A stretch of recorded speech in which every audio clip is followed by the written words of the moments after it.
previous video, we built a WebGIS application to visualize RGB and NDVI from Landsat images, and we displayed mean NDVI for a selected period. In this video, we will understand how these values are calculated from satellite data using ReduceRegion and how users can upload their own region of interest. Let's understand this. A satellite image is actually a grid of pixels, and each pixel has a value. In normalized difference vegetation index or NDVI, this value represents vegetation health.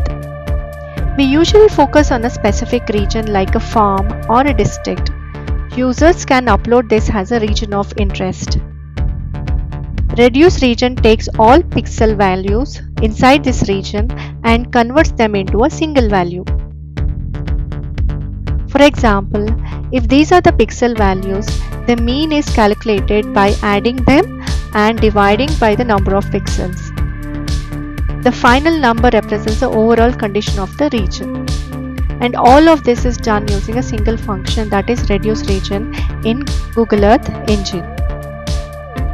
Let's understand the code in Flask app or app.py. First, we consider only ReduceRegion section.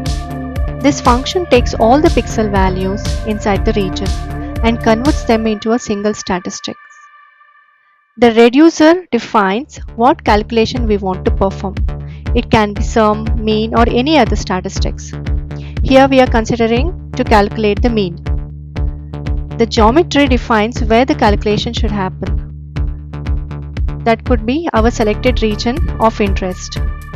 Scale defines the resolution of the analysis, which is 30 meters for Landsat. Finally, we extract the result, which is the mean NDVI value for the selected region. Next, let's understand the region of interest.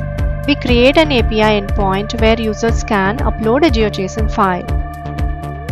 This file contains a boundary of the region we want to analyze and extract the geometry from the GeoJSON and convert it into an Earth Engine geometry. So this ROI geometry replaces a default region defined in the config file. So we clip the satellite image using this region of interest. So all calculation happen only within this selected area. On the front end, we consider two functions, analyze and uploadROI. Inside the analyze, we first read the start and end dates entered by the user using getElementById. Next, we send these values to the backend using fetch. The backend processes the data using ReduceRegion and returns the result, which we convert into JSON.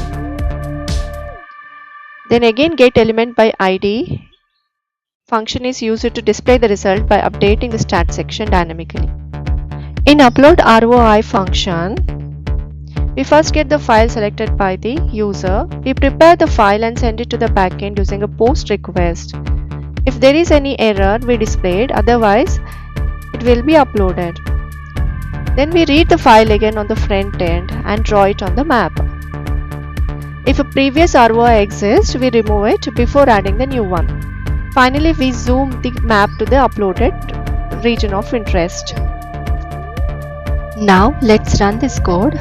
On the terminal, type python app.py and hit enter. Click on the link to reach localhost 5000. So whole process works like this. When we upload an ROI, it updates the region of interest in the backend. When we click analyze, all calculations like ReduceRegion are performed only within this uploaded region. So the results we see are based on the user defined area.